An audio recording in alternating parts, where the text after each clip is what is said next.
Hello, hello. Good morning. Welcome, everybody, to our episode 10 of How to Sculpt a Robot. Today, I think we're going to be going over the kind of like the shoulder, upper region of the character.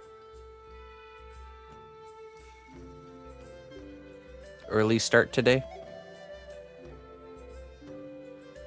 We normally start at 8, don't we? Or no, yeah, you're right. We normally start at 9. Oops. Well, surprise. Holy cannoli. Shows how on track my brain is. Okay, well, hopefully we don't miss too many people. But yeah, we're gonna do the shoulders, the kind of back area, and I think the front area. I was gonna do the backpack, but looking at our sketch, I think it's better if we do kind of everything around the backpack first, and then we'll kind of figure a way to tackle that. So, all right, let's get into it.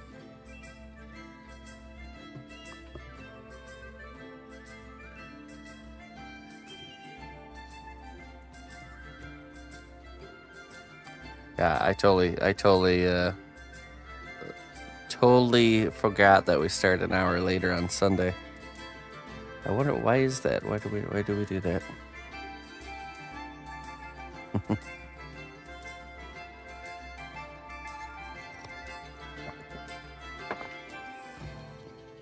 You know what it was is I got woken up right at 7 a.m. on the dot. Sun was up. I went outside and did some garden work and lost track of time. That's probably what it was. Threw off my morning in a good way. I don't know. Uh-oh.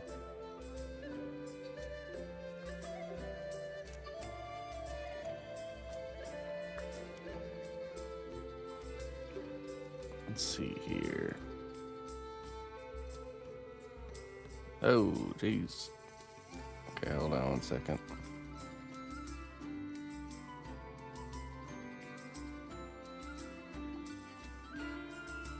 Good morning, Brock and Soldier Dude.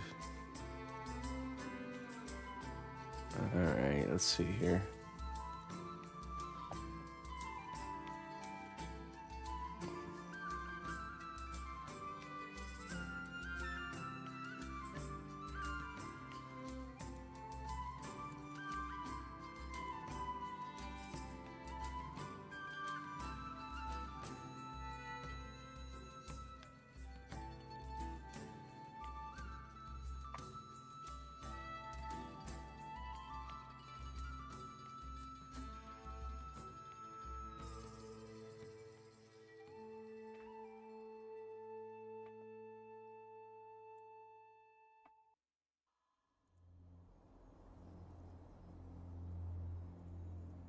Okay. There we go. Okay, so I didn't do the homework yet. Maybe we'll do that today with the ankle here. So I'm just going to be very careful not to touch the lower body. We don't need to, so I can hold here while we work on all this up here.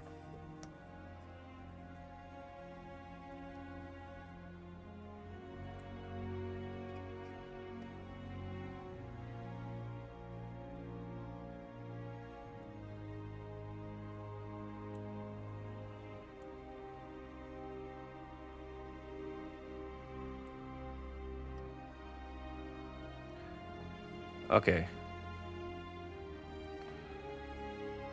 So sometimes, let me grab our sketch. Sometimes it's good to, to kind of mess around with some shapes.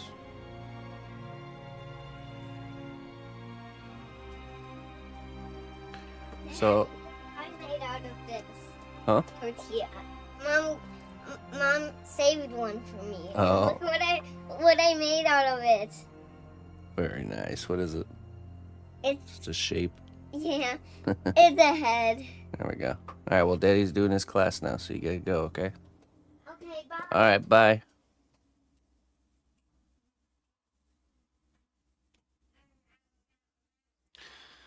Okay.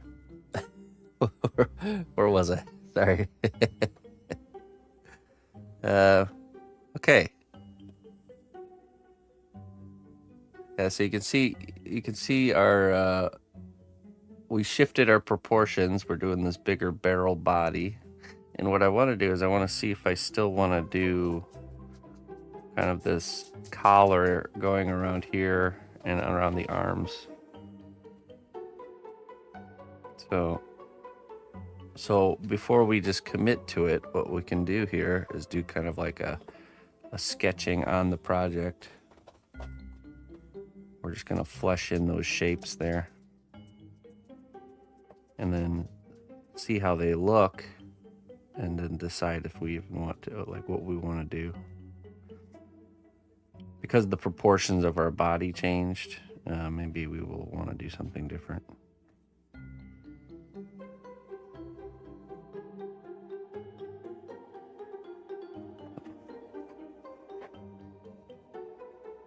You could see something more like that instead of like this dome type of look, maybe something more like this.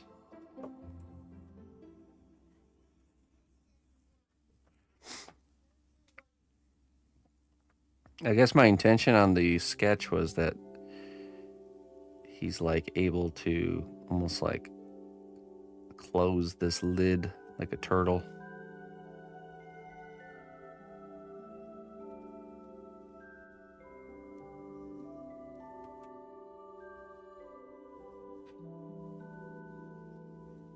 So we're just gonna sketch it in.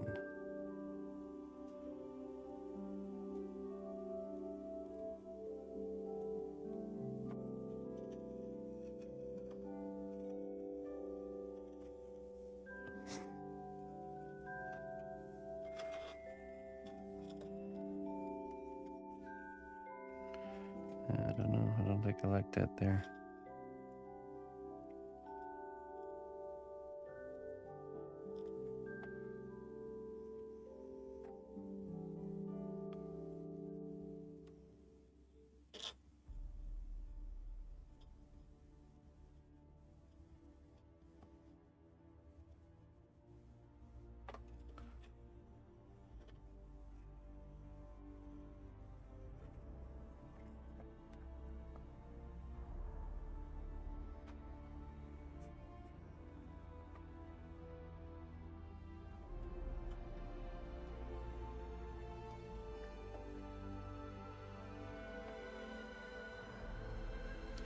This is a quick way to play around with volumes, because you can tell if you like something just based on the shape without even spending time really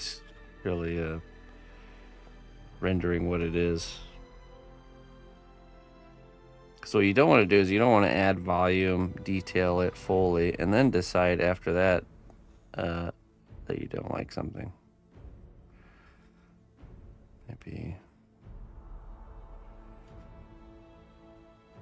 a little bit more forward like this.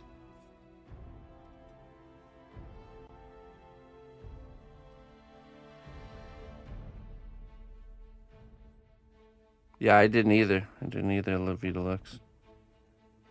It's a surprise for us all.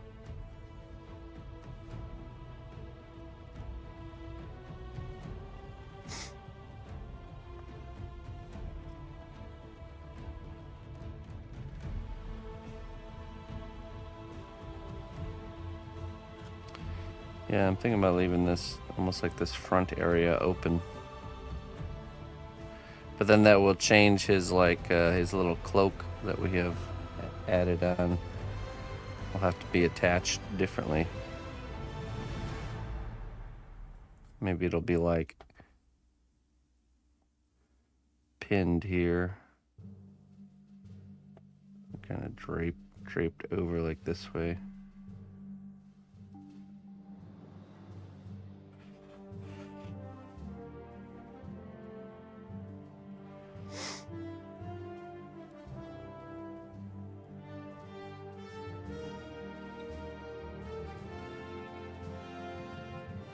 or we add like some sort of a mass right here.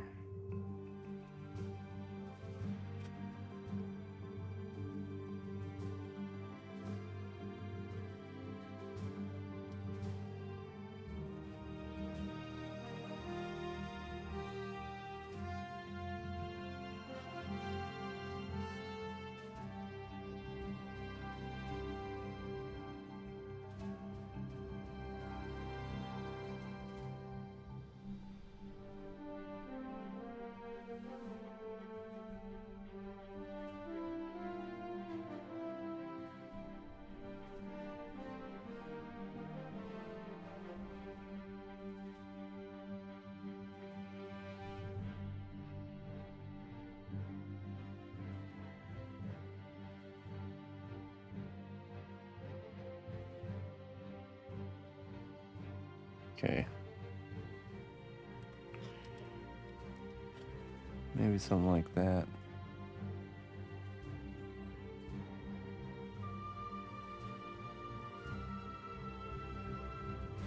Yeah, this is a sketch mode because of us changing the size of the torso.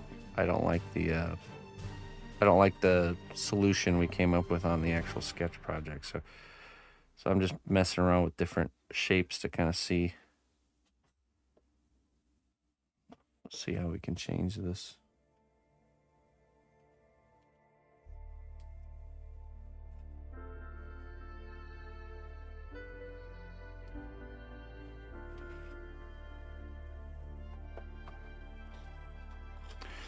Okay, then I wonder if we mirror this kind of like big whatever, big and small here.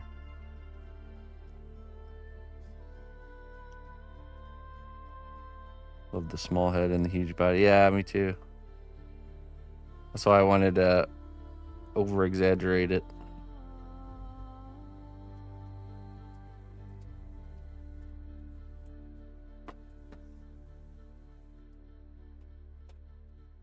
Kind of like that.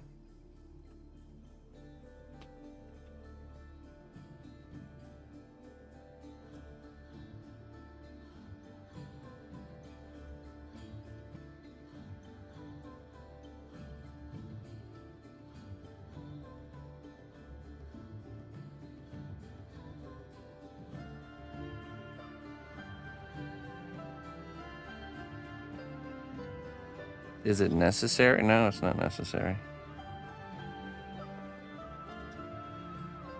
It's just something we will probably want to do before we do the backpack, just to see,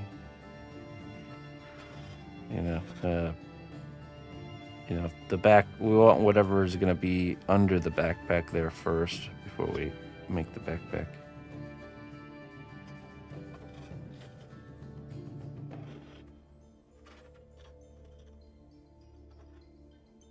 It kind of works almost like some sort of a collar.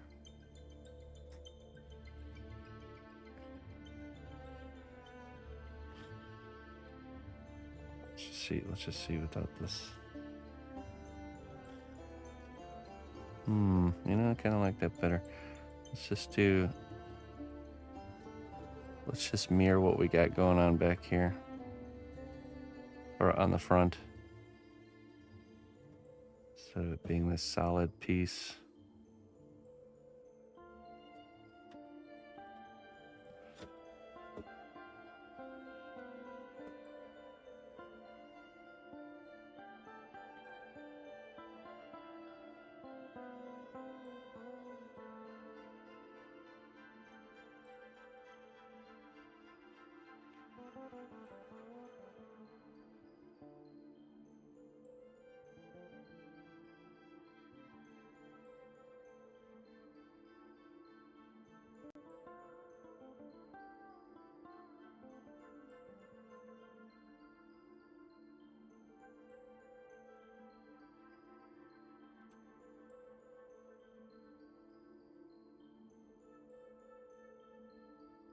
Hey, Dimitri, thank you very much, man.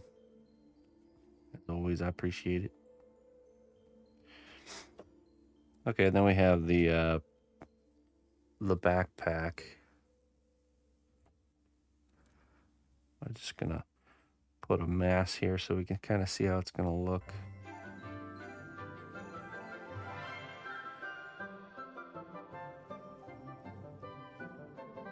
Hey, mystery box.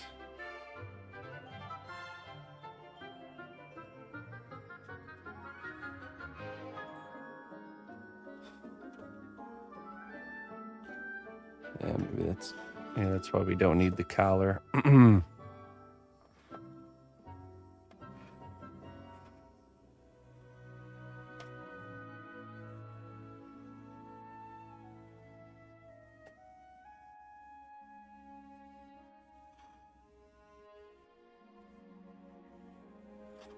Okay, so I think we don't even need these pieces on the back.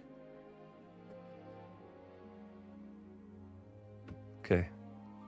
This.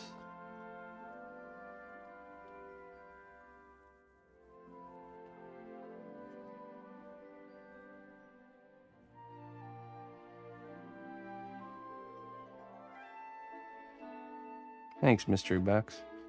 Does the backpack have to be above the cutout opening, or will it be removable? The backpack will be removable. And we'll probably cut a window here underneath. Yeah. And then the backpack is kind of like the door to accessing the inside here.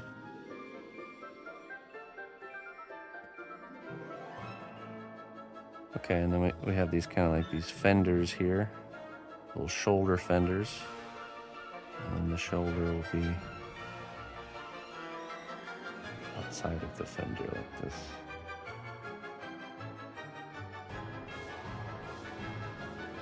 Okay, there.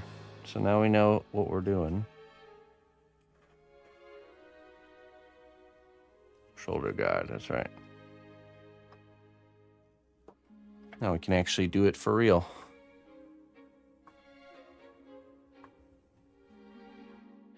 This is when you're really unsure about something, this is the best thing to do. Just get a bunch of clay and just start slapping around larger shapes onto the area you plan on doing next. And really step back and look at it and say, okay, is this what I'm adding helping the design, or is it harming it? Do you like it or not? And remember, nothing's permanent. You can always remove or add more.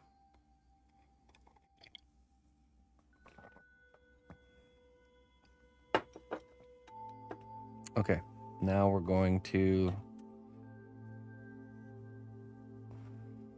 I wonder if we should do the door today too. Cut out the door.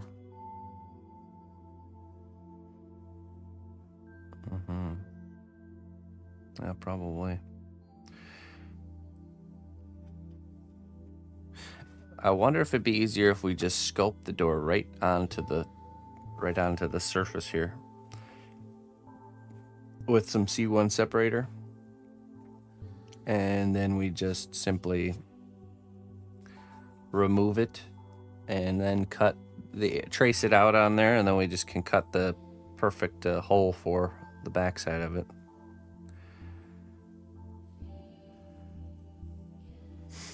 All right, let me pull up.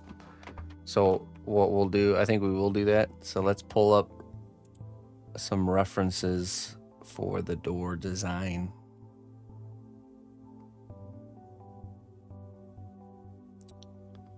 Let me see here. Just some like furnace doors maybe.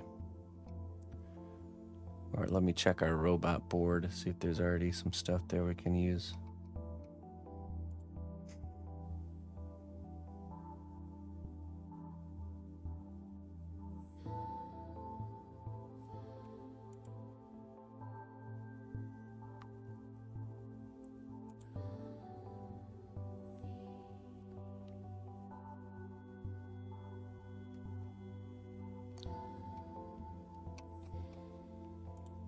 Let's just type in as a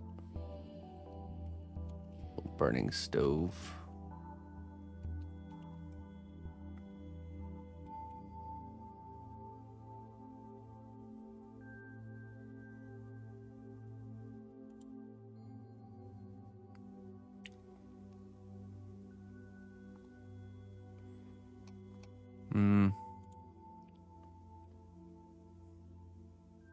Oh, here's an old school, old Victorian one. That can give us some ideas here. Some good reference. I'll go ahead and add that to our board. Gives us some ideas. Although I'm gonna take the same kind of idea, but it's gonna be a round version.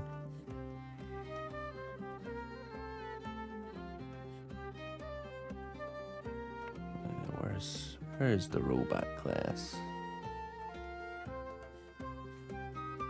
There.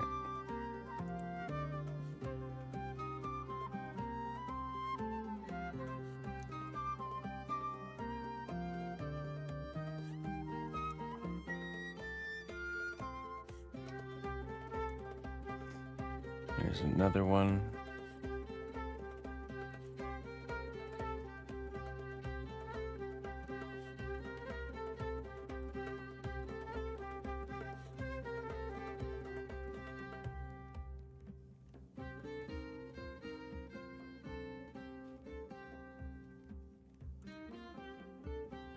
Okay, added a few to the class file.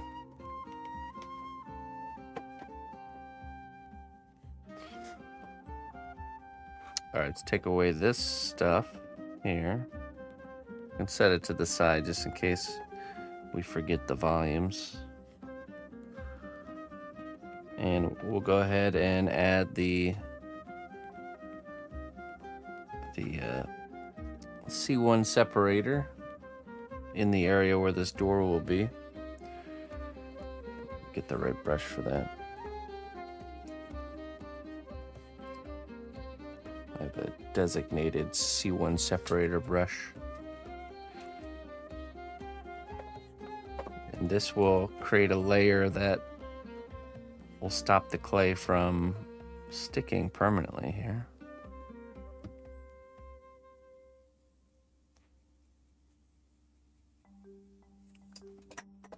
Create a little bit of overlap, you know, because we don't know where the ends of the door will really be.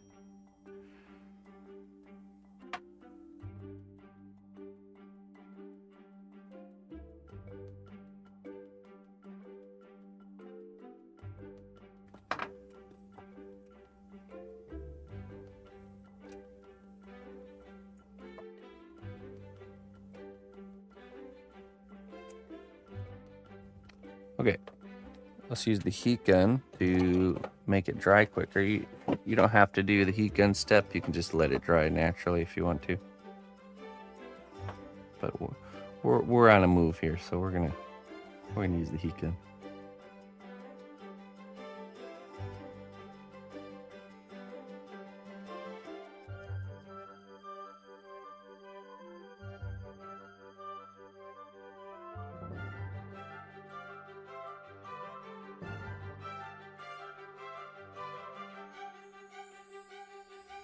Okay, let's add a second coat.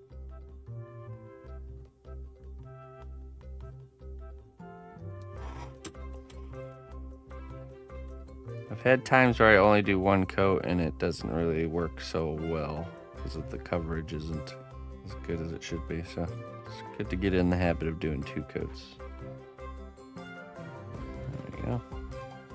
Heat gun again.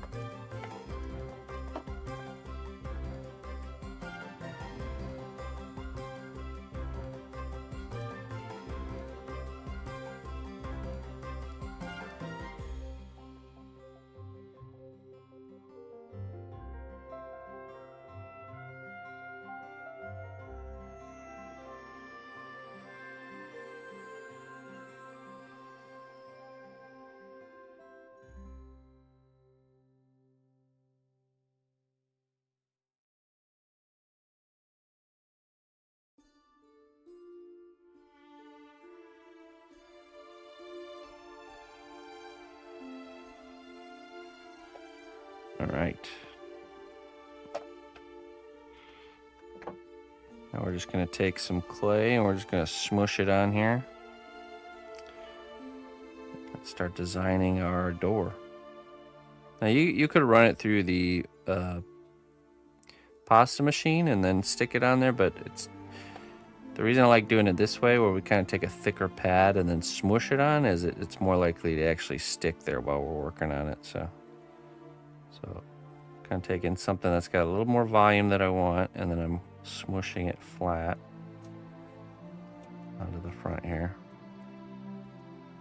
Now, I am kind of feeling the thickness, and as I'm smushing it, I'm feeling that it's got a consistent thickness.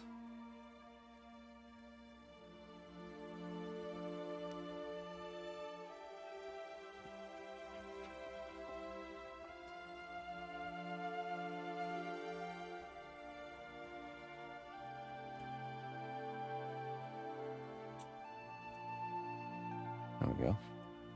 Yeah, I'm wondering how it would look with a square door, you know, because everything else is so round and cylindrical. But I wonder if a square door would look good. So let's just kind of sketch that out real quick. So first, let's draw a center line so we kind of know that we're centered. I'm looking at this right here, and where's the middle here?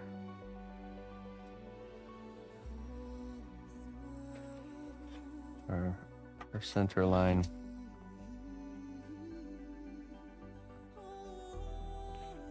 Where the top of the door would be.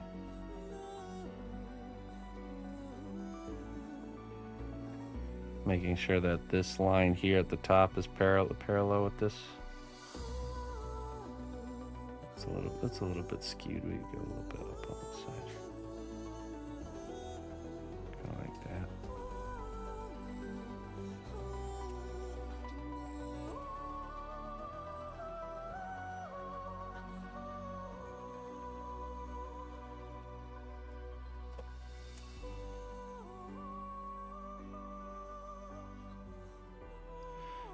And you use your center line to measure. You can use calipers, or you can eyeball it, or you use the end of the tool to kind of measure.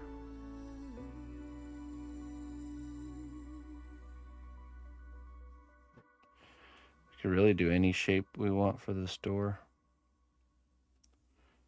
Doesn't even have to be like a square or a circle or oval.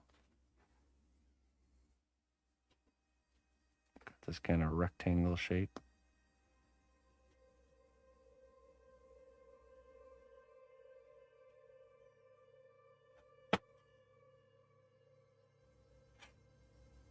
Yeah, we're gonna roll with it being this rectangle shape. Okay, so now I'm gonna cut the excess off.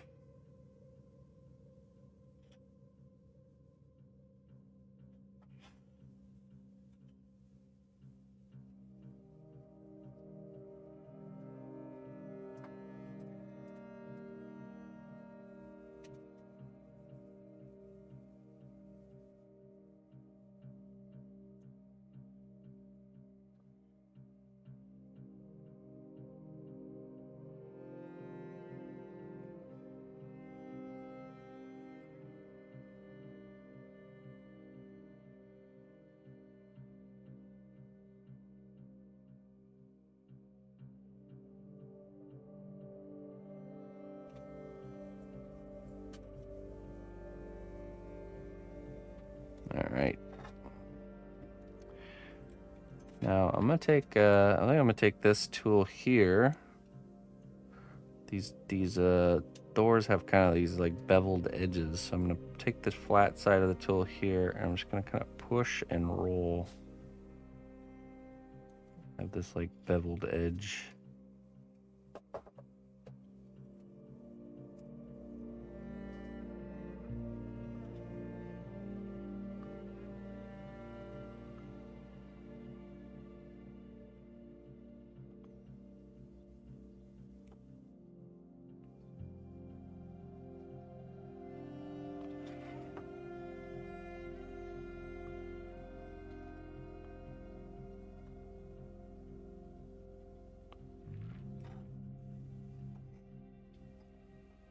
Let's get this front plane smoothed out a little bit more flat.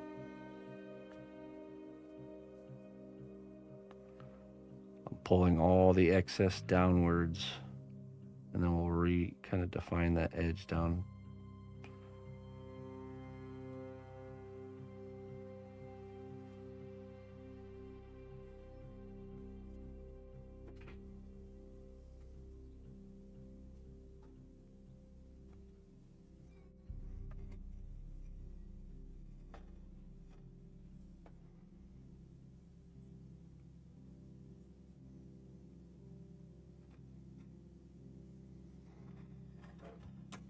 All right, let's recut our edge now.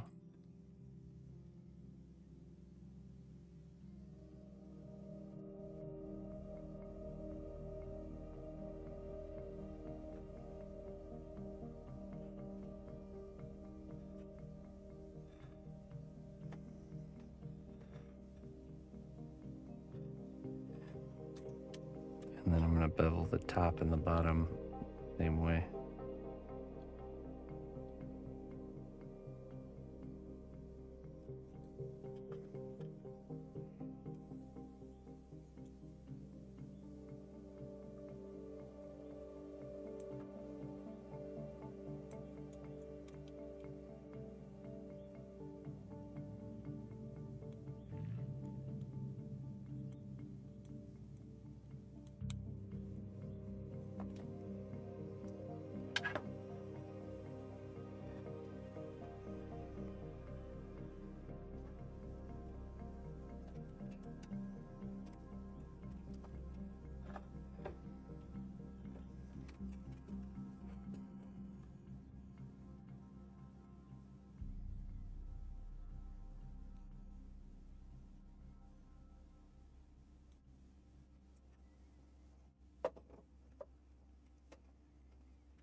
There we go.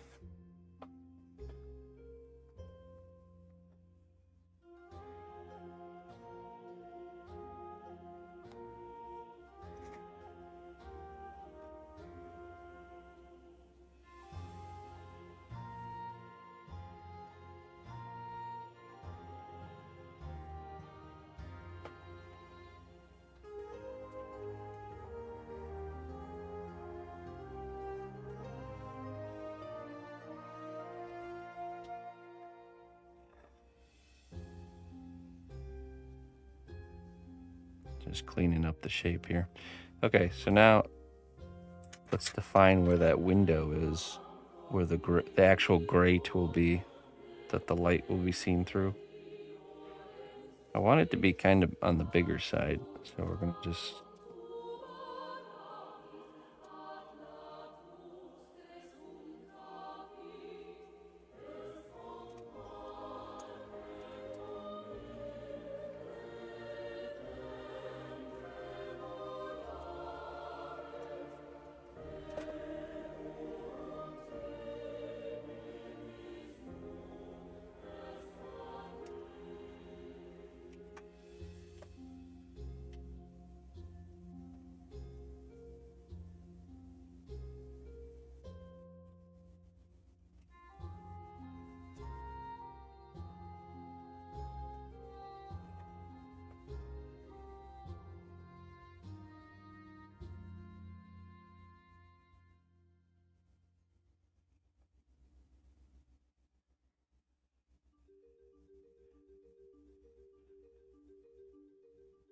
okay, now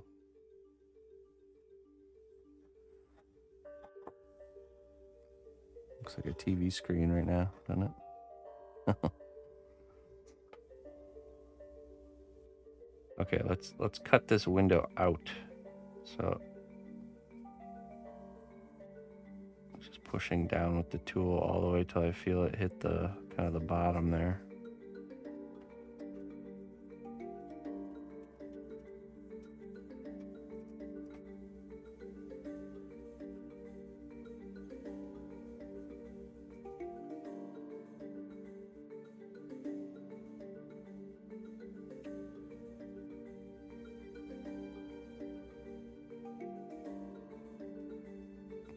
And little bit.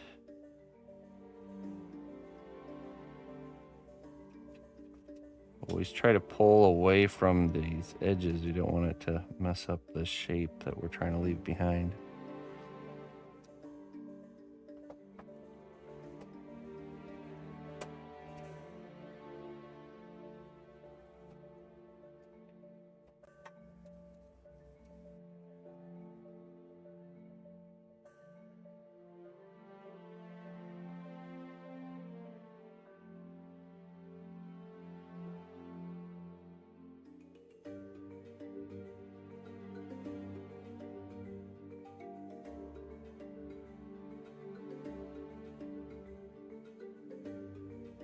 All right.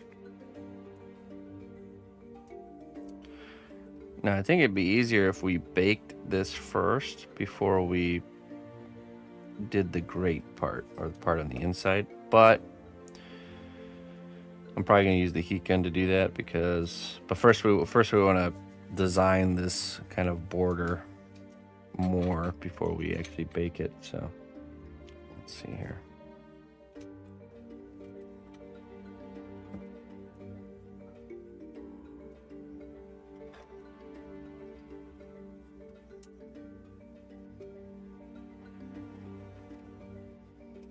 Maybe we'll add like a seam line right at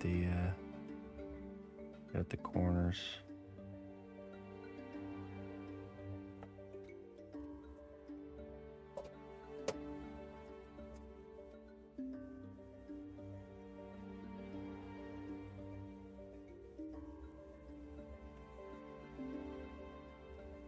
That's awesome there, MF Doomer. Possibilities are endless, my friend.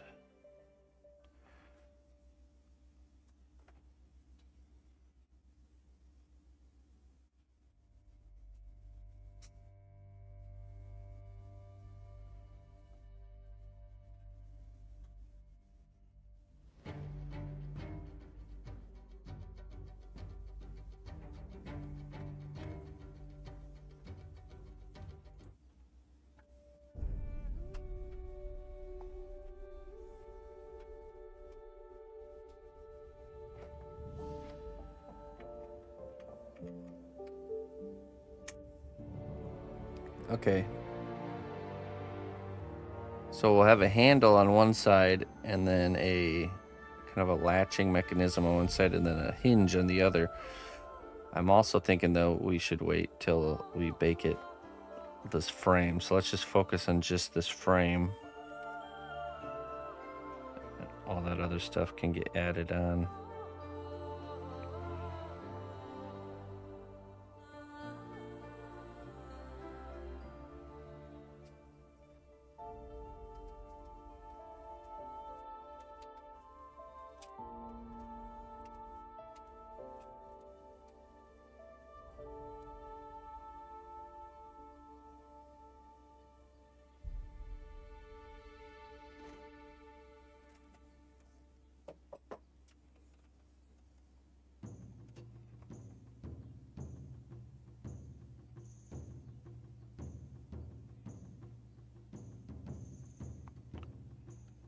I think we'll add some rivets. It's a photo, yeah. What fuels him? Memories.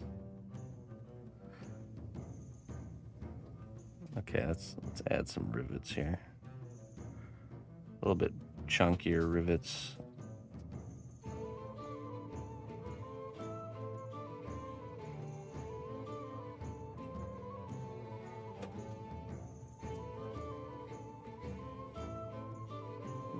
Riveting.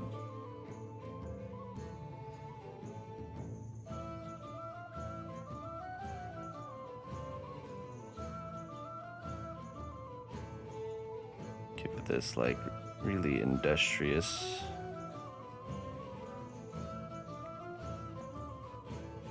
Strong built door.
Whenever you're doing a detail like that where you get like evenly spaced rivets, it's easier if you do both of the ends and then you divide it in half instead of doing like this rivet, then this one, and hoping the spacing's good. So get in the habit of doing the start and the finish first, and then dividing it, dividing the space, and then you divide it again and again, however many times. So if I wanted to add more rivets now, I would do the space between this one and this one, and then this one and this one. Naturally, we always want to go in like order, like start here, then this one, but it's easy to get to the end and realize, oh, it's not really spaced out right.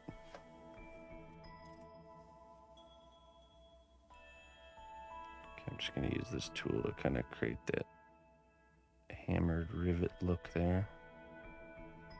This also helps kind of push these down so they stay.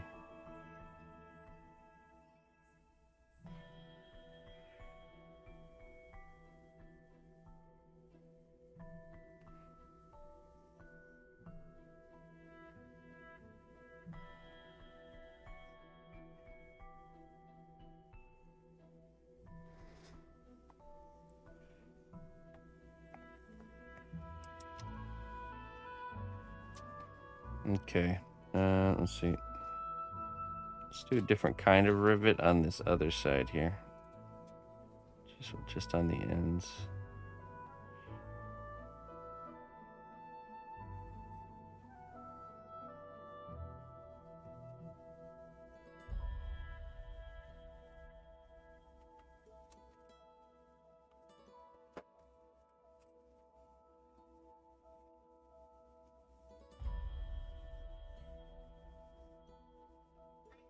Yeah, you smush, you want to create like a dome shape with the rivet. You don't want it to look flat, just flat on the top.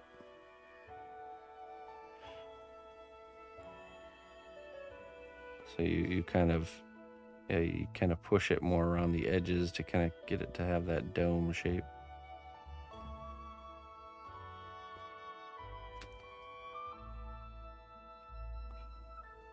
All right, now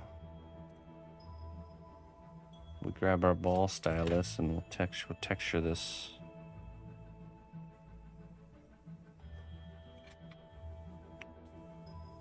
Texture our door here. I do want it to be more kind of rough.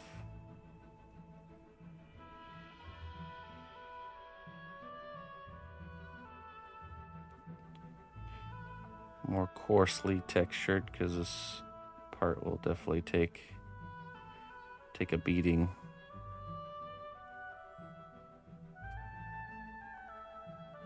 Now what I do is I make the texture more coarse, but then I gradient out towards the edge.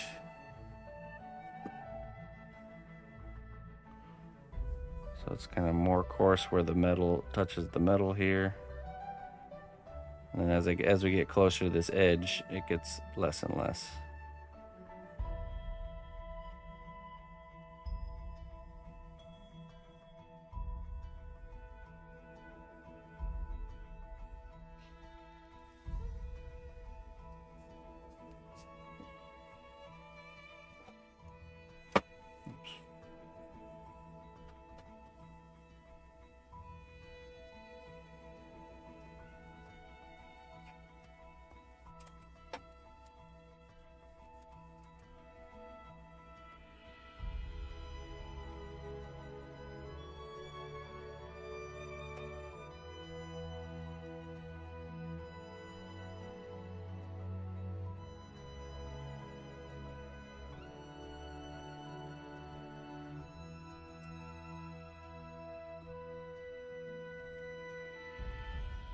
It's kind of dotting, but you're also kind of squiggling it at the same time.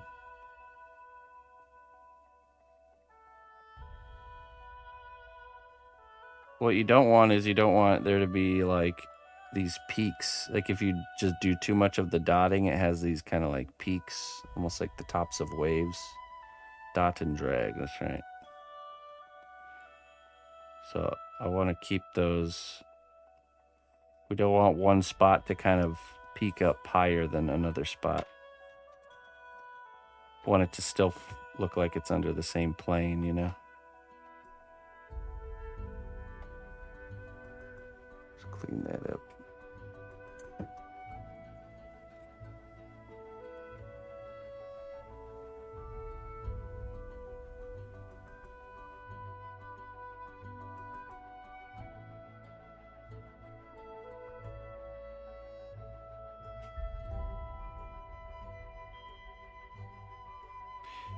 Yeah, like if I do, here, let me just kind of show you. If I do it more like this, see now we have these kind of these high and low spots.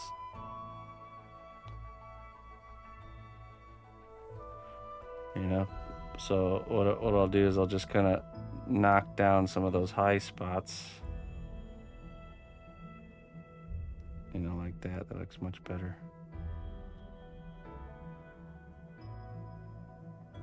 So it's a little bit random, but then you got to go back in and kind of fix your randomness. Areas that are reading kind of too coarse. Just kind of go back over and try to flatten those areas out a little bit.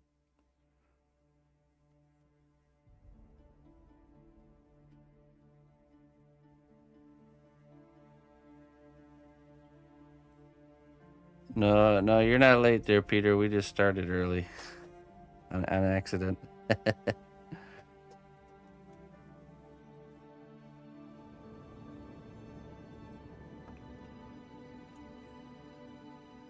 right, now we do that top section here.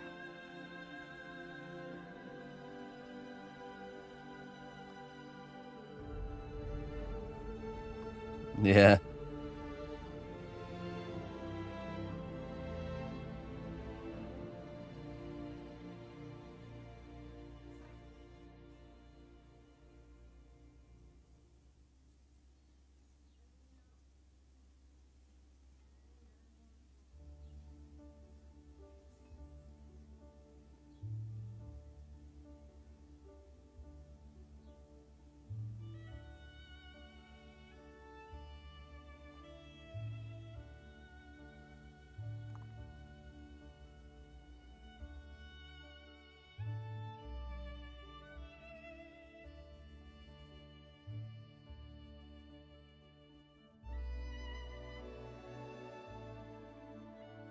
There we go. And we can go in with a smaller dot, and where the texture is more coarse, we can really add some kind of deeper little spots, just a smidge, just a little bit. Almost like where the corrosion has corroded a little bit more.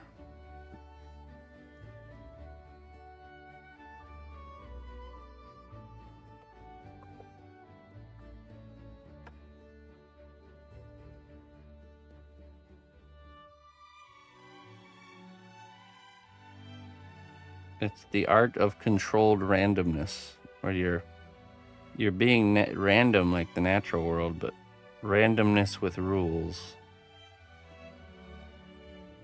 You know, like the pattern of a tree's bark has that natural randomness, but it's all that randomness is actually intentional randomness.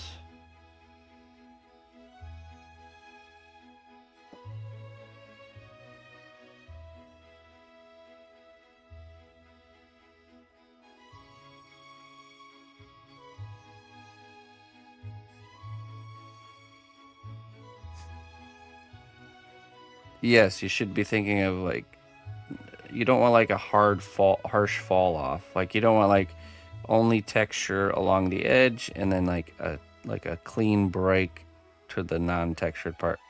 You want this like almost like you're doing you remember, you know, back in old art class, school art classes, when you used to have to do like shading with dots and shading with hatches, you know. You want to be doing that with your textures, usually. So like right now, this edge here has no texture really, but it all reads like it works together, you know. even though the edge has no texture. Okay. Most of texturing is exactly that. It's just you're drawing lines and dots on the surface of the clay. It's more of like drawing than it is sculpting.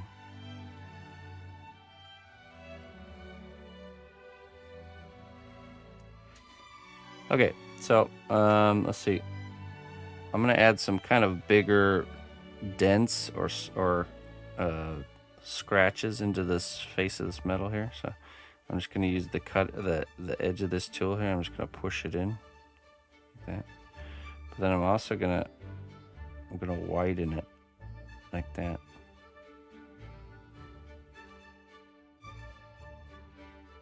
Kind of make it look like it was hit by something really hard.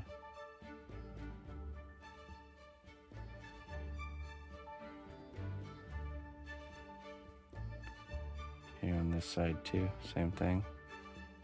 So I'm just using the flat side of the tool. And we can lightly drag the tool over to create some scratches too. Little dings.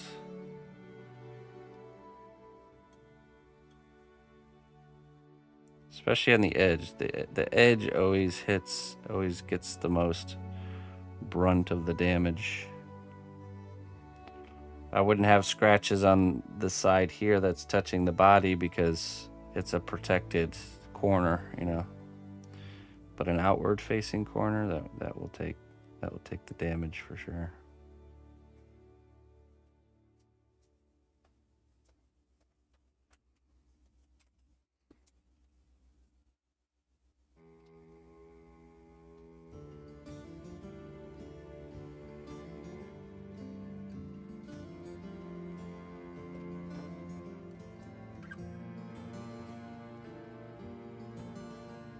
There we go.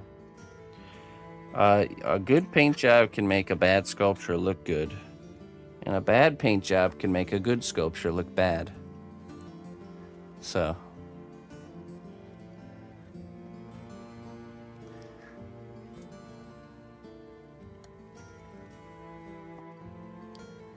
if you're really good at painting, you can make a bad sculpture look good. If you're not very good at painting, you can make a really great sculpture look bad. So, so don't worry about the sculpture making your paint job, or don't worry about the sculpture affecting the paint, worry about the paint affecting the sculpture. But the better job you do at like texturing, the easier job you'll have at the painting, because there'll just be stuff you don't have to. You know, you can use automatic processes like washes and dry brushing more, where it's like, you know, making painting easier for yourself.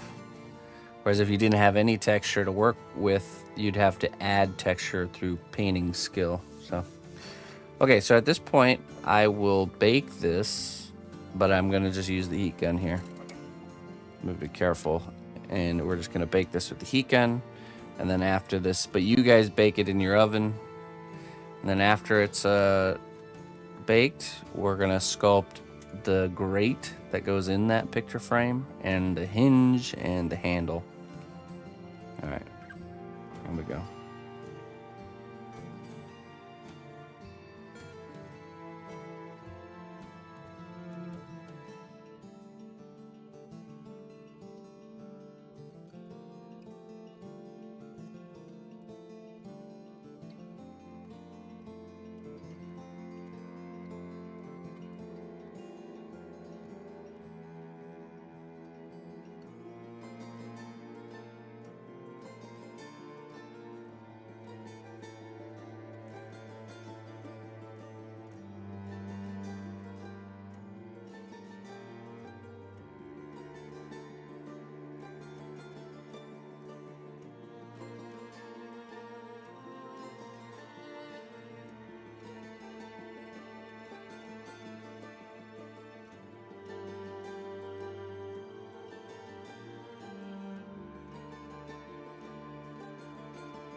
Okay, that's probably good enough. When I do the heat gun baking, I don't even need it to be fully cured. I just want it to be cured enough that we can, you know, that we can bump into it without messing it up, like the shape or the detail. So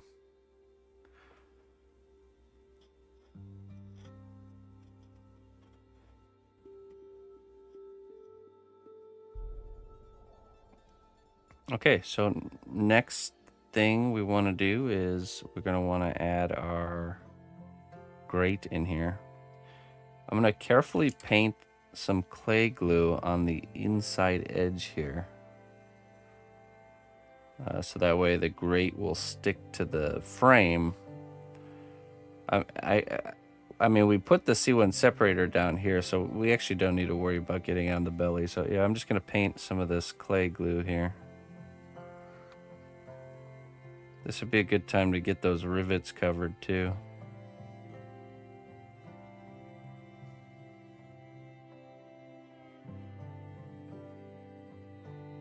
Okay, so let's go ahead and add some clay glue to these rivets.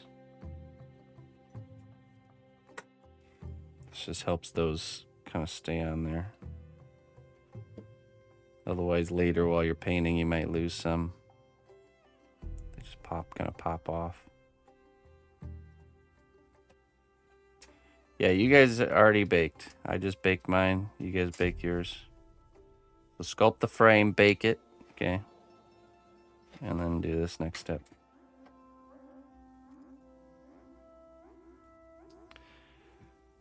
Okay, now we're gonna add some material here. Yes.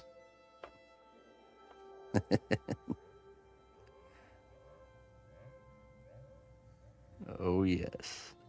La Vida Lex. Oh yes.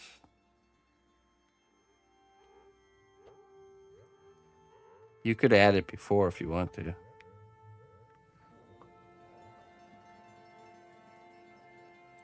You could add it twice if you want to. Alright, so I'm just gonna add a piece that's, I want it to be thinner than the piece that we used for the making of this frame, because we want this to kind of go in. But I do want it to be kind of consistent in thickness. We're just gonna smush it in there.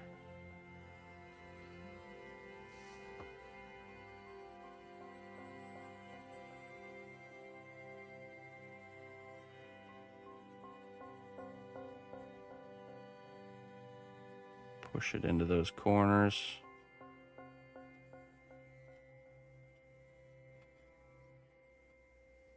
Don't get too baked.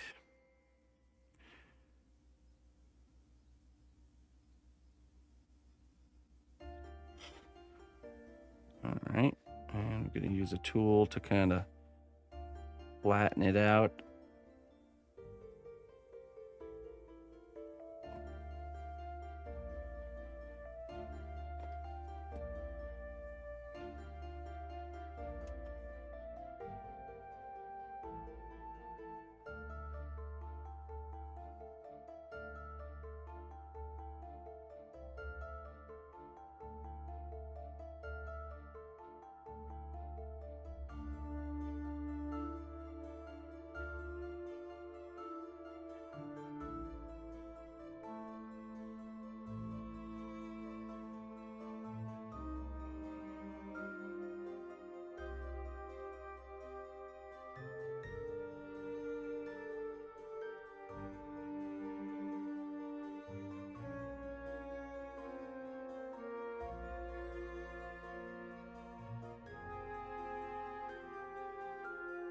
Yeah.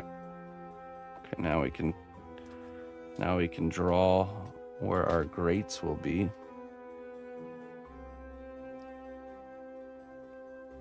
So let's just do a middle line here, or we have our center line here. Probably just have it go straight up and down.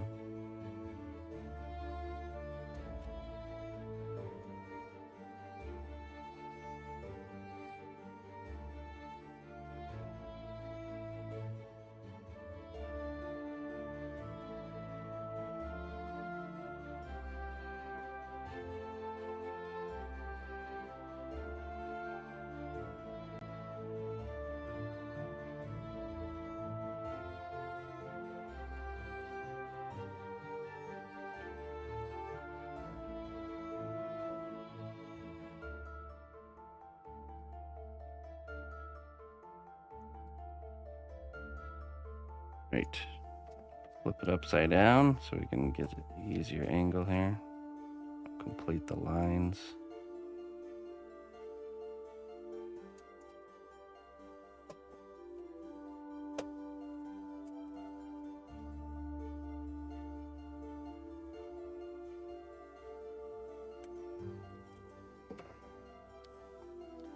Okay, now we cut and remove. Let's see, it's spaces in between. Cutting all the way down.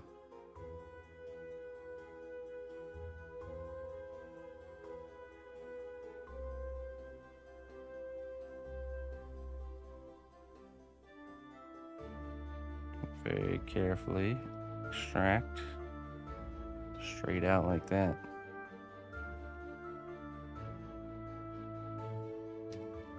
Does this kind of detail work ever grate on you? No.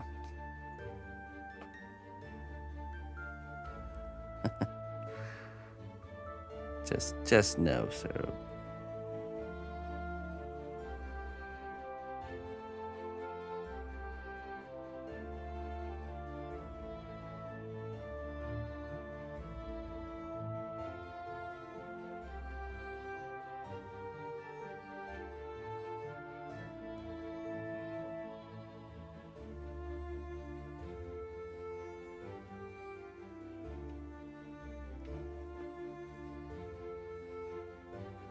It might have been wise to, if we want to do a texture here, in hindsight, it might be better to do the texture before we do this line step.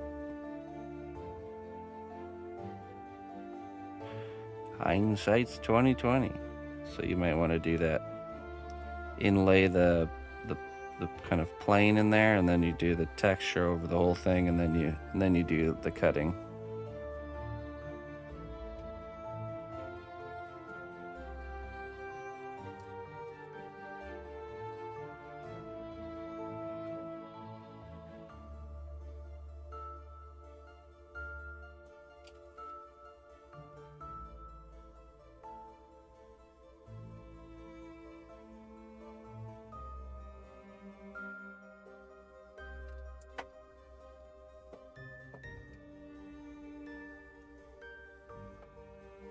Okay, this side needs to be cleaned up a little bit.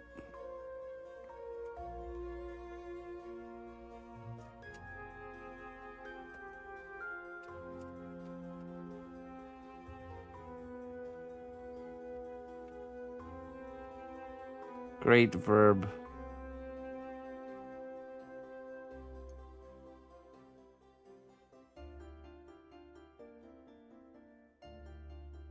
Oh my goodness. The great pulling all the dad jokers out of Lurk.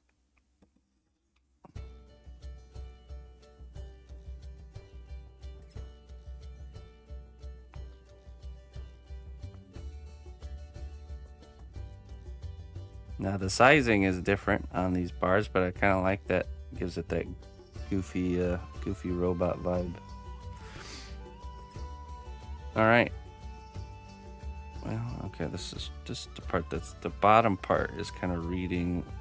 It was where the kind of cutting caused it to kind of flare up there, so let's kind of clean that up.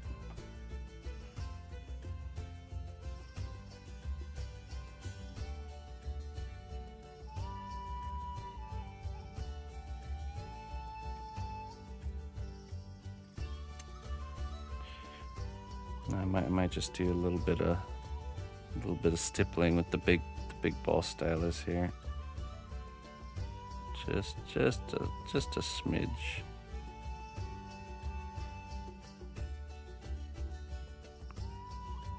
And then I'll do some scratches on this part, but I'm gonna do those after it's been baked.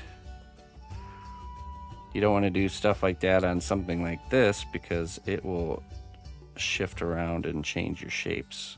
It's because these are very delicate shapes here.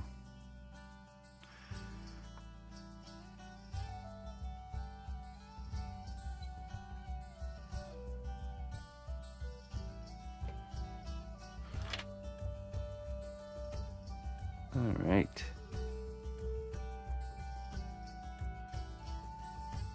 The hinge. Hinging it up next. Let's add our clay glue here.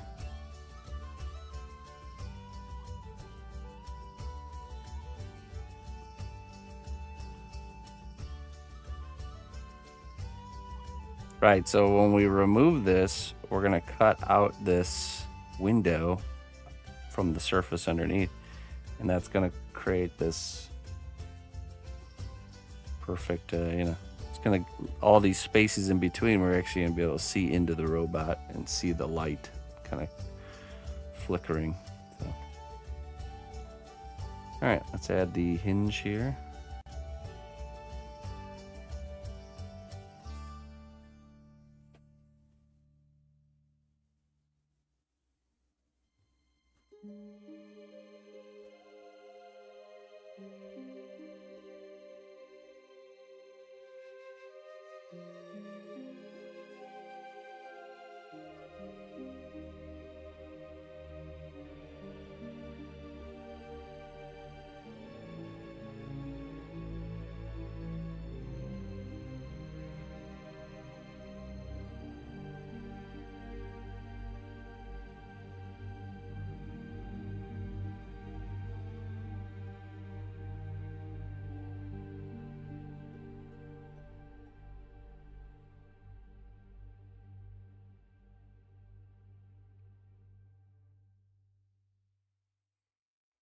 Creating that cylinder shape.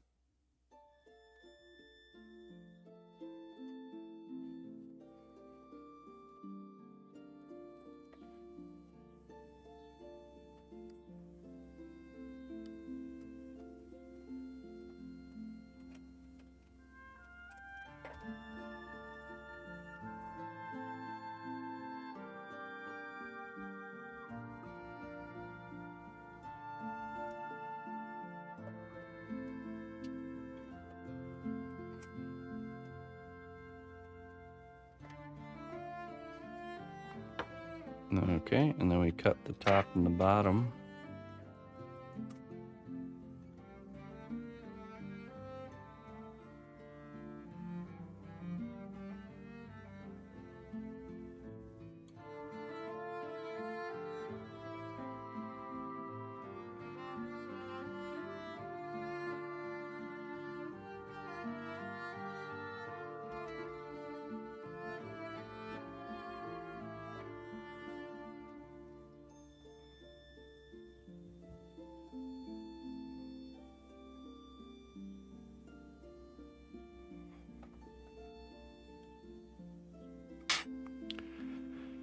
And now we want to add 2 lines to establish that it's a hinge.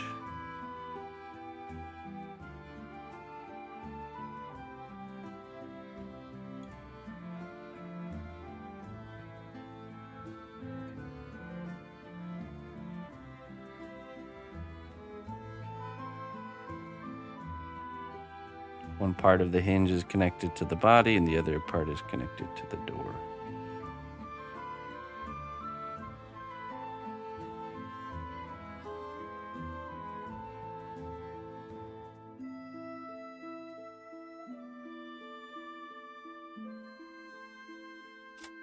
We could emphasize that in our hinge design here.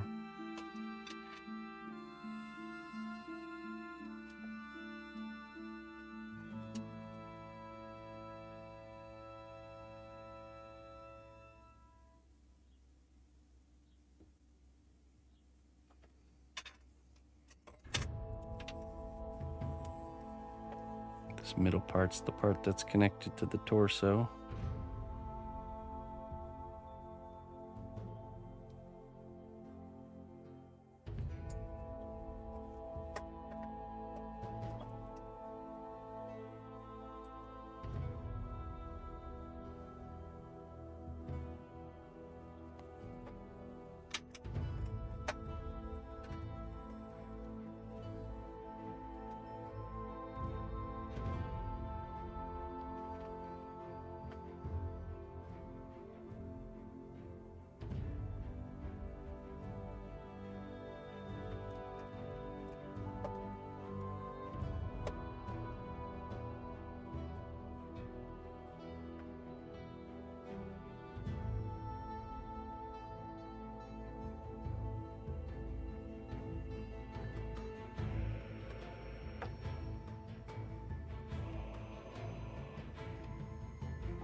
can see adding just a little rivet there.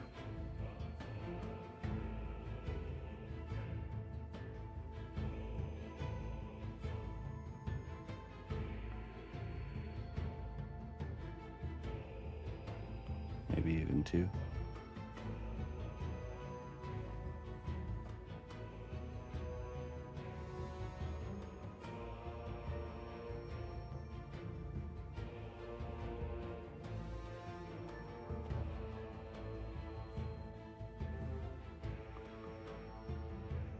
Justified. Well, thank you, friend. And we could do the same thing going on the other side on the door, but I don't think so. I think we'll leave that how it is. So these 2 parts are the part of the door, this right here. And we could add a little pin at the top. Just gonna start with like a ball of clay, and then we're just gonna smush it flat.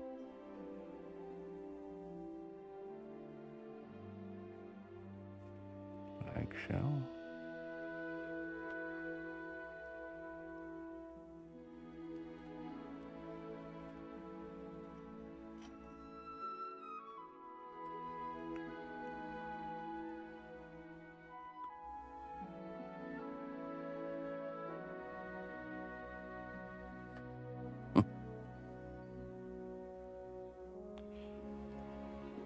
Look, Levita Lux has been spreading that rumor all morning. Don't listen to her. I think Levita Lux got her clocks all messed up or something.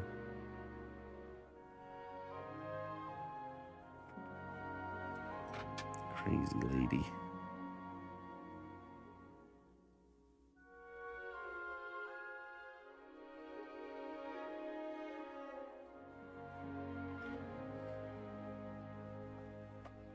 There we go.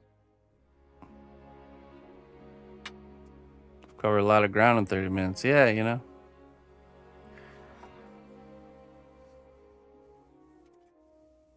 Sometimes it just goes quicker.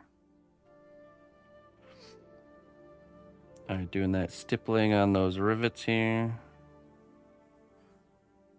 That's good. I'm happy with that hinge.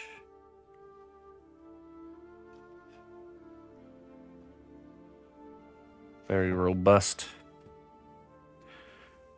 Okay, now we need to do the handle.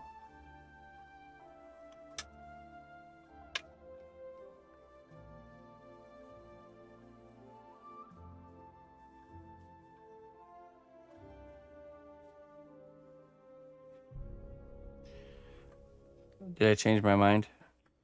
No, what you guys experienced is it's how it is. It's honestly how it works for me in my normal work too, where you can think ahead as much as you want and think you know what you need to do next, but until you actually get into it and start working on it, that's when you really realize, okay, what is the actual next step. So the way, oh, by the way, guys, thank you so much for the subs. I have alerts turned off during class day, but I am very thankful. So thank you very much. Got Tom with the 27 months, JD Picos, and Sarcasmus. Thank you guys very much for supporting me. Right, so yes, looking at the sketch and what I was planning on doing changed, and that changed what we would be working on next. So essentially, what I thought we would do today is this kind of back piece here, this like piece of armor here, and on the front. But I didn't like how that was going to look, so we changed plan to doing something more kind of like attached to the edge of here. And I didn't want to sculpt this part without knowing what's going on here first. So that's why I knew, okay, we needed to do this. Because if you were here earlier, I was planning on adding kind of like a chunk like this here. And I just didn't want to add something here on this edge and then have that dictate what the door's doing, you know. I'd rather establish the door first and then have whatever I'm designing up here go around this, because this is more important. So that's just how that's just normal, that situations like they happen where you think you know what the next step is, but then you get into it and things change, and yeah. So that's why we ended up doing the door today. Okay, so the handle, let's see. Typical like handles are like, it's kind of like a door handle where it's turned up for locked and then down to open. But if we're gonna do something like that, we're gonna need a piece of armature for it.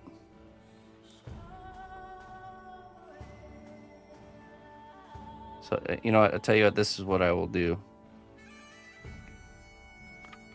Let's add some clay glue here.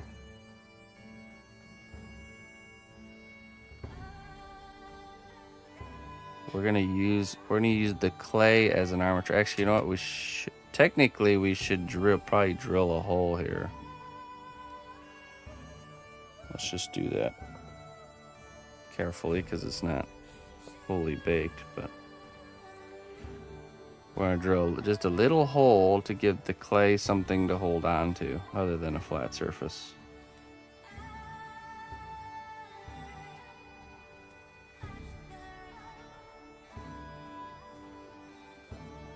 Okay, so we're just gonna put a little hole right where we want the handle to go.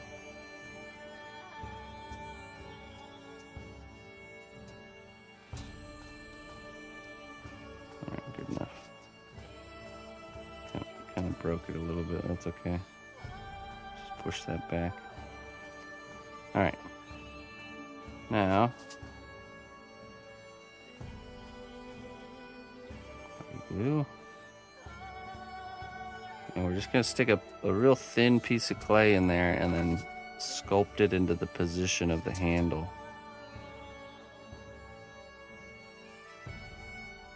So I'm taking kind of like this right angle.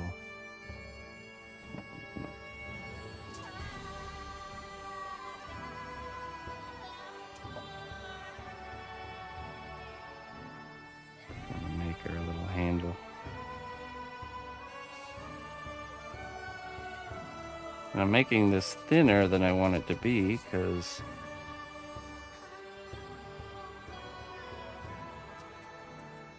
we're gonna bake it just like that.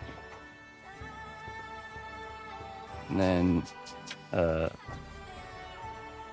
then we can go and sculpt on top of this and use just the clay as the armature. We can also carve away at it if it's too thick.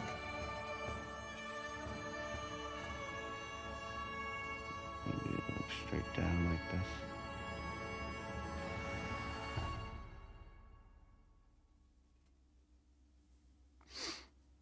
I might have to remedy our spot there.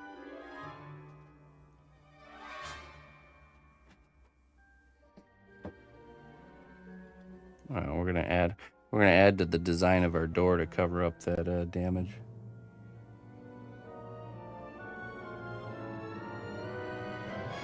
Hey, Lawrence. Well, thank you very much for doing that.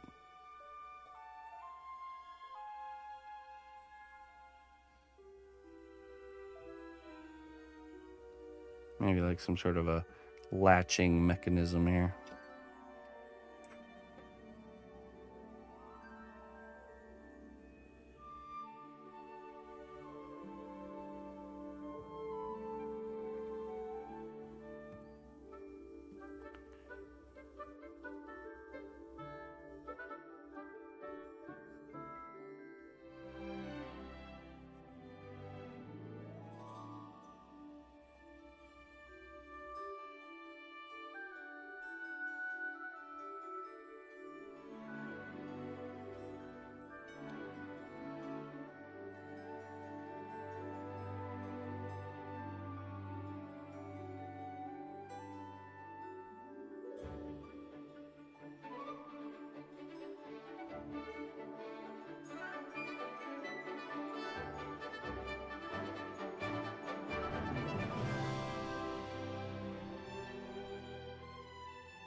All right, let's use some of our circle tools and just add a little detail there.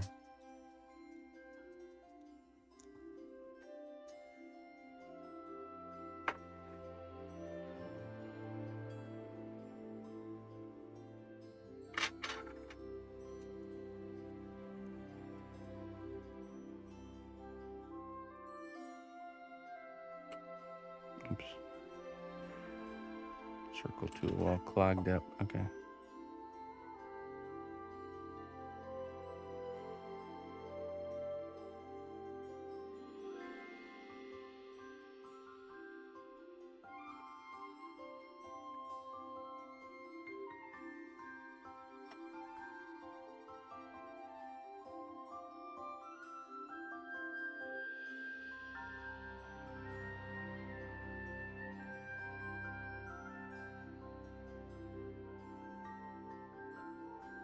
All right.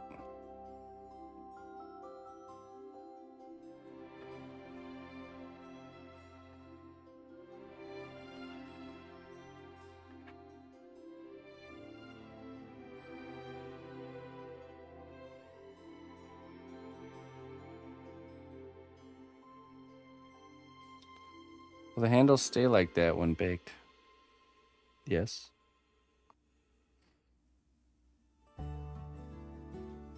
Do you mean like, will it shift or change? Like, no.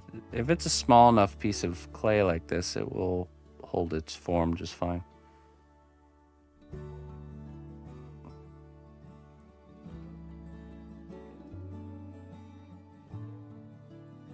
Yeah, it's small enough. Okay, I'm deciding if I want to demonstrate another part, if we have enough time for that. Maybe I'll do one of these shoulder plates here. And then the other one can be done homework. Because I know we're gonna add these kind of, let's go ahead and add some clay glue here.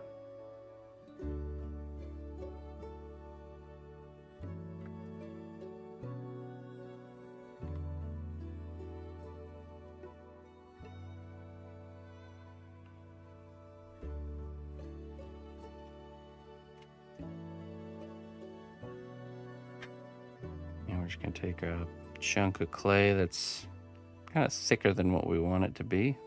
A pad of clay.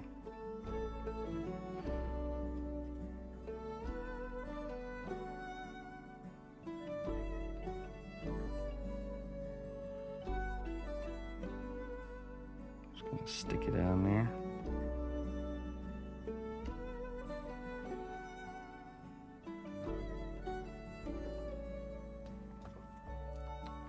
Okay, now we want to get this side and this side as clean as we can get them, and then we just simply cut the edge.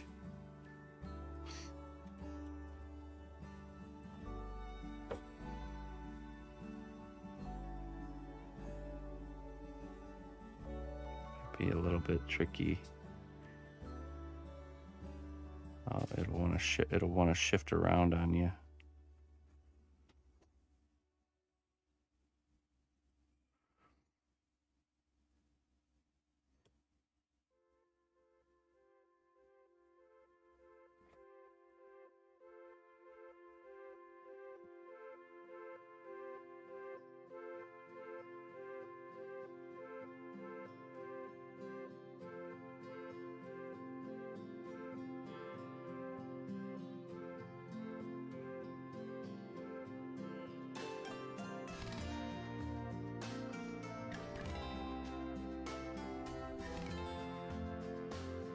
Side pretty flat.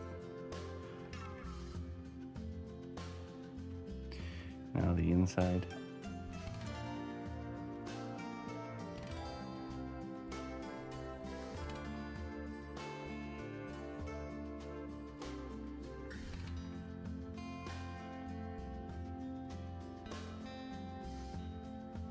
You know what, I think we're gonna use the knife to cut those two sides. Let's get a fresh X-Acto blade. Fresh.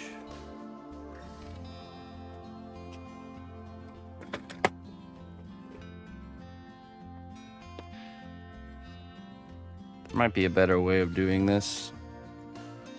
Perhaps. Actually, you know what? Let me see.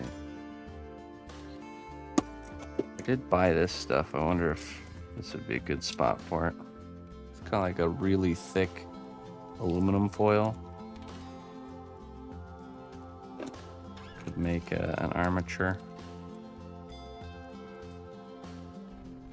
Stuff's dense.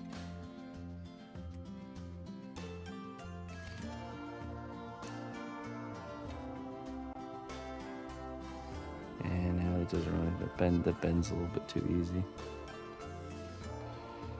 Nope, just kidding. Not time to break that out yet. We could do some sort of an armature for this if these were bigger. Maybe like a piece of cardstock or something. Or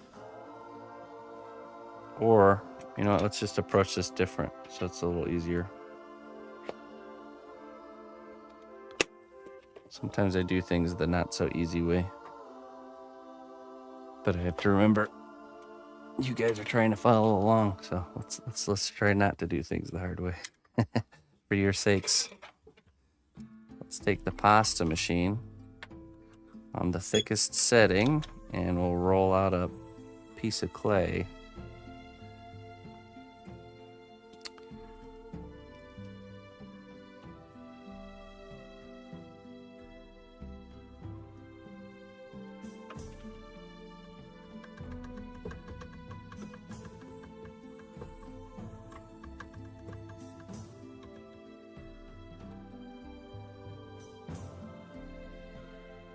Fold it in half.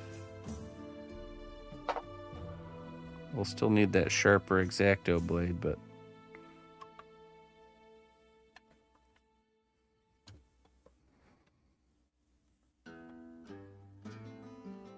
okay, let's do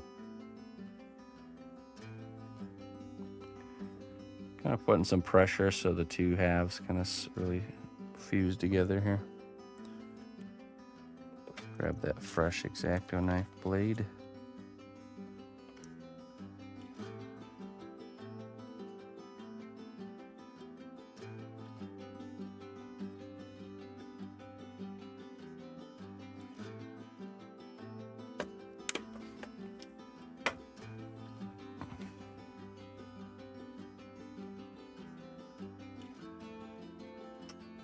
Alright, and I'm going to cut a bigger section than I think I need for the shoulder here.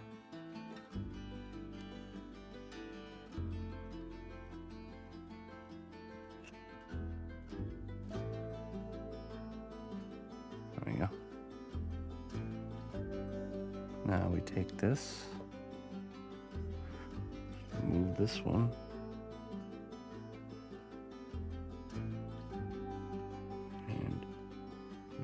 Cut like a little section here for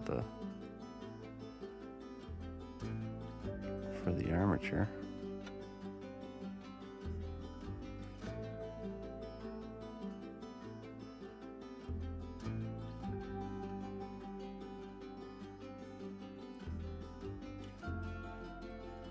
Push it on there so it's stuck.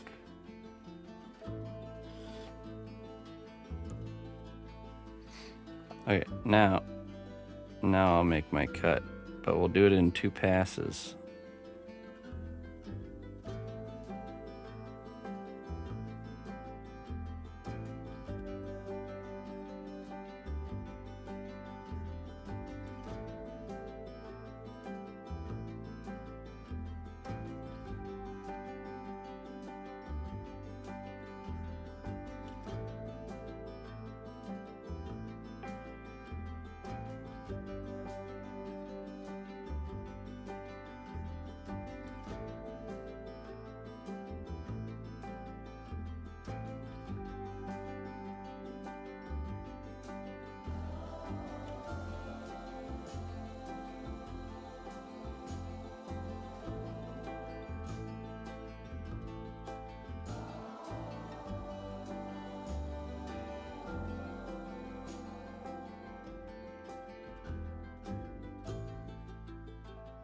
There we go. Now you could probably just cut it out totally on the table and then stick it on there, but I think it's easier to visualize the shape that you want when it's on the character. So do it however you feel comfortable with.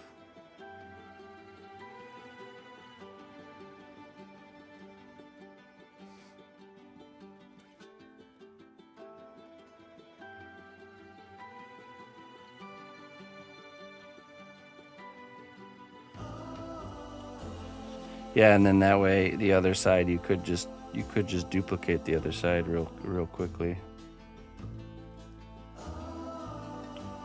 I'll make this kind of curve in a little bit more.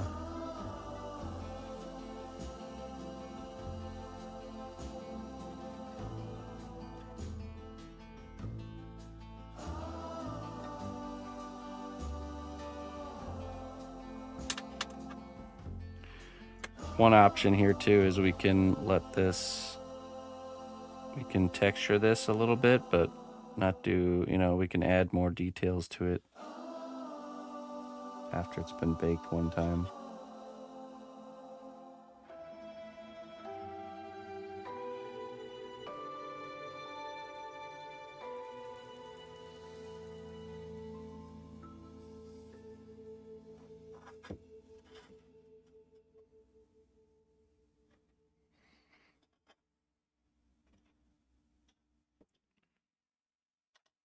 Yeah, we'll do a little bit of texturing here. Now this area right here was going to be covered by the actual shoulder joint. So I'm going to start really rough with the texture. And then I'm just going to like feather it outwards.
Do a little bit of texture on the inside there too.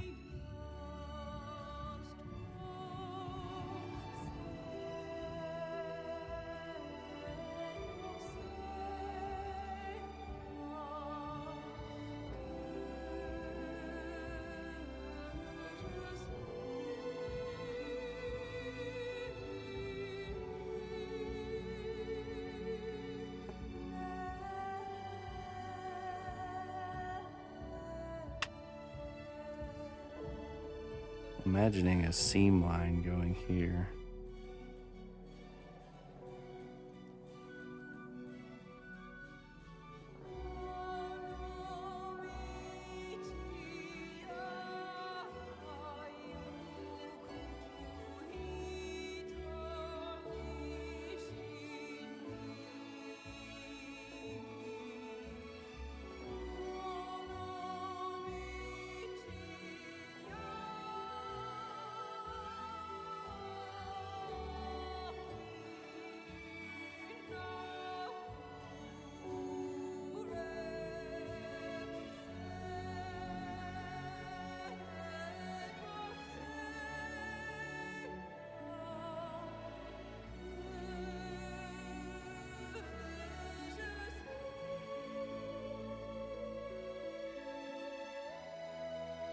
do the other side here.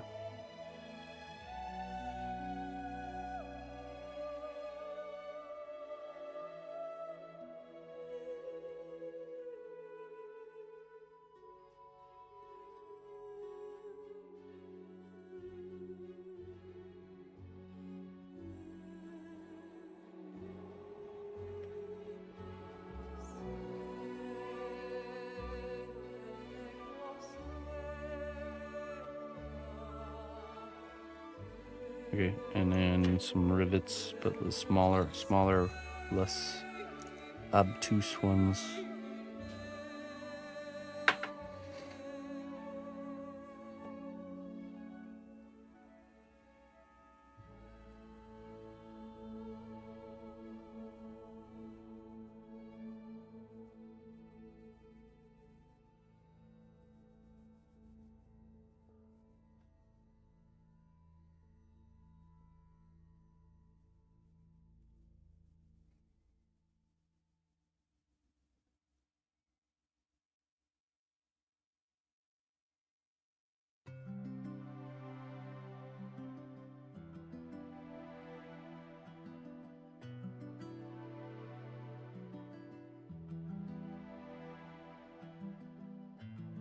Thoroughly riveted, that's right.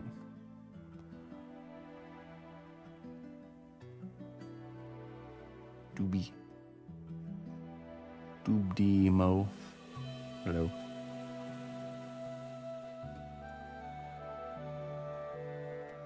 I'm not gonna do them on the inside, just on the outside there. More visible side.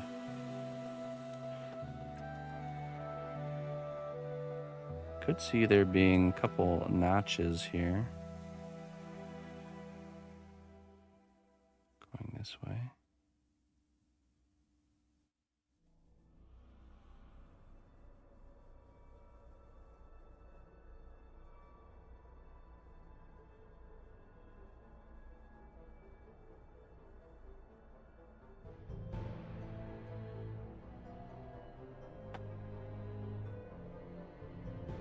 Careful not to mess up our profile there.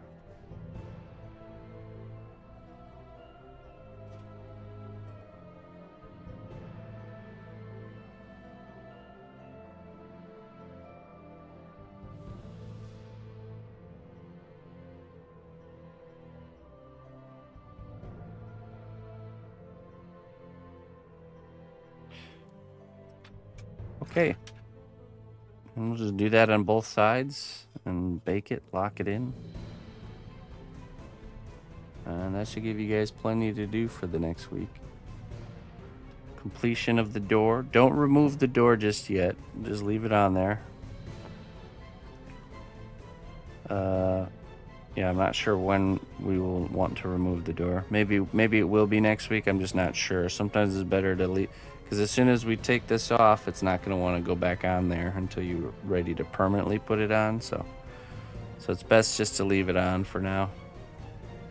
Detail sculpt your handle after you bake this, and then detail the handle.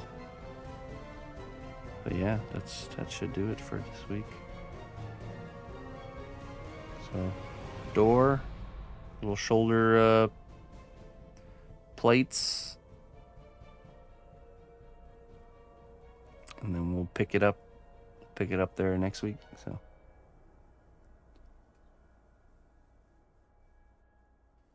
looks nice. Detail sculpt what? The handle. I swear, Lavita, it's like sometimes you don't even hear the words that are coming out of my mouth. Detail sculpt the handle. So after you bake it once to get the shape locked in, then you add another layer of clay on there and sculpt the handle with some detail, you know, like a little grip or something.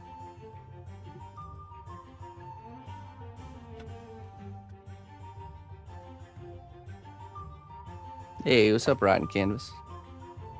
Short, sweet lesson. Yeah, it's about 2 hours. Not bad. All right, well, it's normal length. We'll go, for those of you that missed the earlier part of the class, because I did start earlier today, totally randomly. I apologize. Just go back and check the VOD. So you did start an hour. I did, yeah. I don't know what was going on in my brain. I was just like, oh, stream time, 8 o'clock. Let's go. It's because every other day of the week it's start time at 8 o'clock. But you did. I told you. Poor Lubita.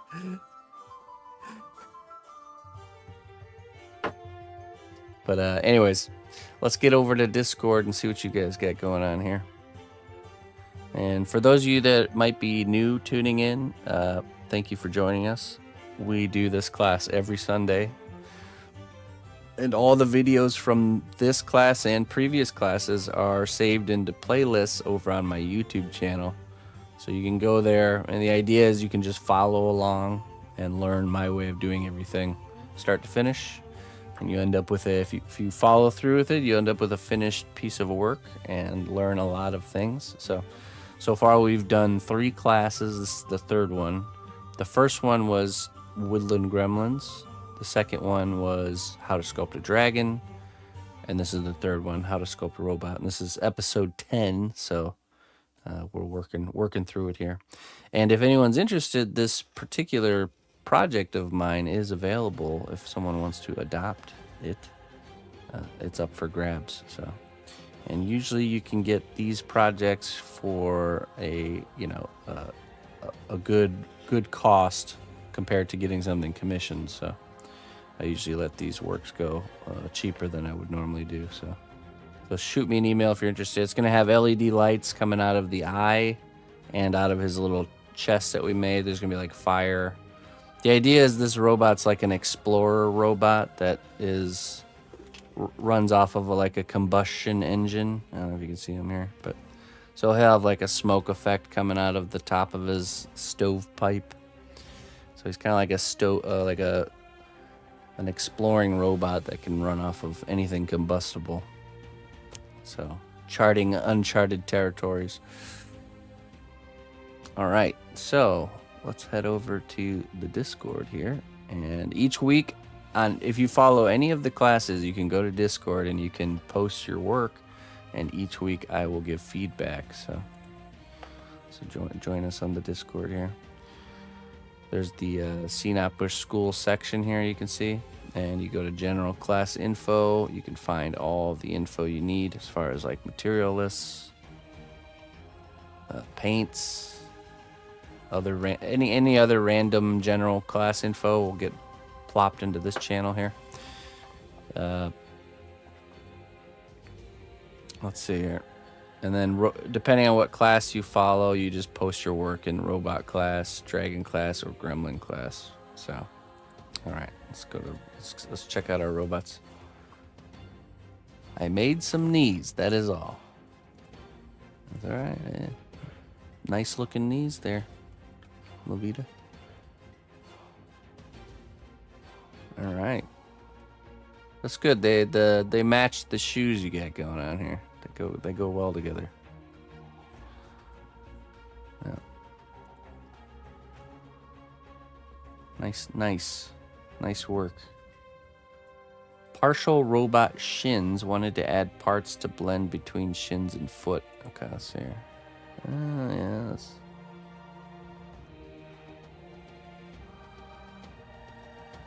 I see, okay.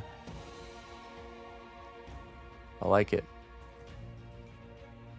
You know, part of this design that we're going for here is this bulkiness with the skinniness in between the bulky parts. So it does really work with the kind of the thicker shins. I don't know, I always like that aesthetic of like super bulbous parts and then like only in between is like a little skinny little limb. So this is working good.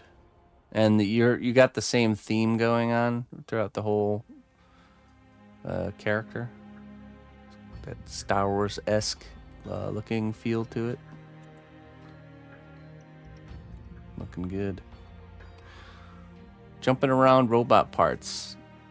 Did neck, shoulders, upper arms, knee, and thigh pistons and gaskets. Messing around with old CPAP machine, heated wire tubing. as a support for clay, toying with the idea of seeing through damaged, torn tubing and hydraulic beneath. Oh, okay, let's see it. All right. This is looking good, man. The lighting. There you go. Trash the idea of slimmer parts this week. Okay. Yeah, no, that's okay. It works with your guys' character. Yeah. I really am digging all the kind of like this rough, damaged guy. You know, like he's made out of like he's like a cast iron robot. So that's what it reminds me of.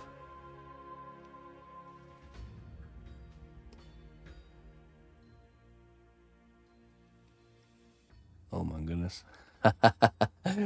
That's quite some damage there.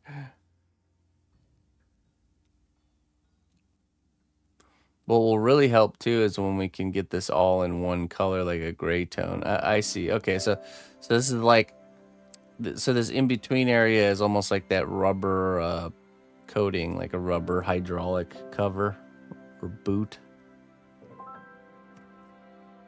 Is there a way to recommend standing these whilst they're in the oven? You just bake them right on the block of wood. The wood goes in the oven too, so it's totally fine. I mean, you can see the bottom of mine is a little bit darker brown from ovening, but yeah. Nice work, Jones. Keep it up, man. Yeah, it's working. I like that. If these parts are like black, like this black rubber in between the metal parts, I think it's gonna look really good. Seems like that's what you're going for. So, okay. All right, on to the dragons. Savage Dad. Don't post enough, but I figured I'd share some of my progress pics. Working on the final arm today and hopefully wrap this class up. Hope everyone's having a great Saturday. All right, I'll see you. All right, looking good. A nice dragon. This seems to be the just the really nice view of this particular project. Is that the way the back scales and everything kind of goes together? It's the case with everybody's dragon I've seen so far. All right, with the wings. Looks like you went with a bit bigger wings, which works. All right, tail. Still got to do the tail, the other arm. Very nice. Keep up the good work there, Savage Dad. All right, looks like we got update on gremlins. Okay. Mr. Jones, at it again. Redid the back of the ears as instructed. The left ear became too flimsy in baking and fell off. Okay. Patched with epoxy. Added more ear hair. Added more bulk to the left wrist to try to match the size of the right. Reaper paint starter set ordered. Almost done with the sculpting on this guy. All right. Great.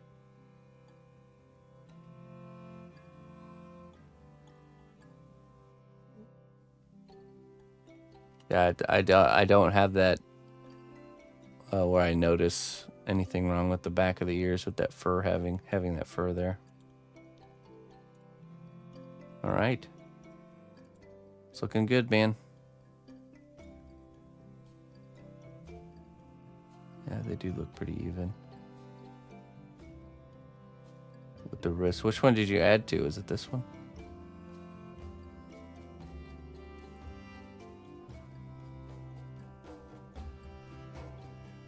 No more work needed on the ears. I think that having the fur there definitely resolves the issue. The only thing I notice is this crack right here, which when you paint, you'll notice. So you might want to try to, if the character is going to be baked again, just add a little bit of clay glue right here.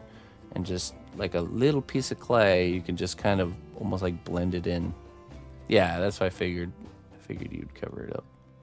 But other than that, yeah, I mean, shape-wise and texture-wise, it reads just fine. So Nice. Nice work there, Jones. Okay, that looks like everything we got in our CNOT school section. Feel free to post any updates on your work there over the next week, and I will be checking it again on Sunday. And if you got anything else creative to share, make sure you post on the Creative Corner, because on Friday evenings we do like a show and tell, and I can check out what work you guys got going on other than class stuff. So, if you got other stuff going on, we'd be more than happy to see it. So, and on that note, ladies and gentlemen, I think I'm gonna get out of here and carry on with my weekend, and we will regroup tomorrow. Tomorrow's Monday. We'll be working on our anime character sculpture in the morning and Lizelle in the evening. Exciting. Carry on. I got that aluminum sheeting stuff at from whatchamacallit, Green Stuff World. It's pretty dense material. I could see using it for certain things.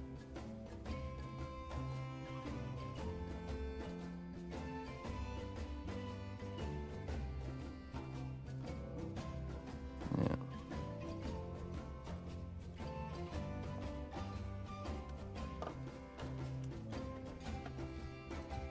Oh, because you just waited, you just ordered. Yeah, I'm not sure how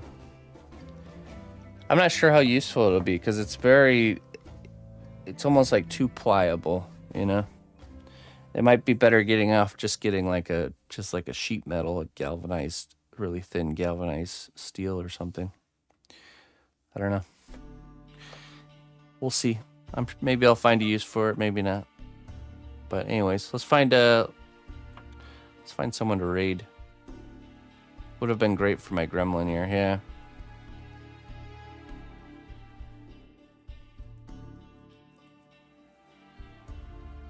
Cardstock, yeah.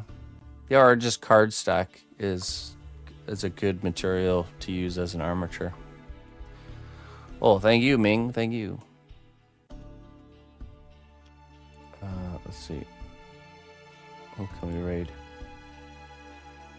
Yeah, thanks for tuning in, folks. Thanks for the support. As always, I appreciate it.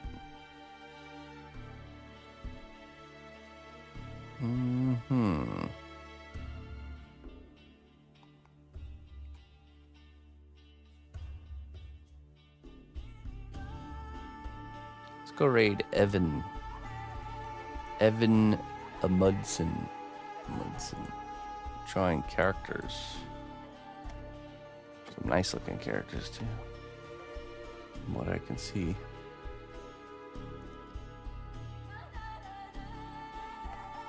All right. Bye-bye, everybody. Till next time.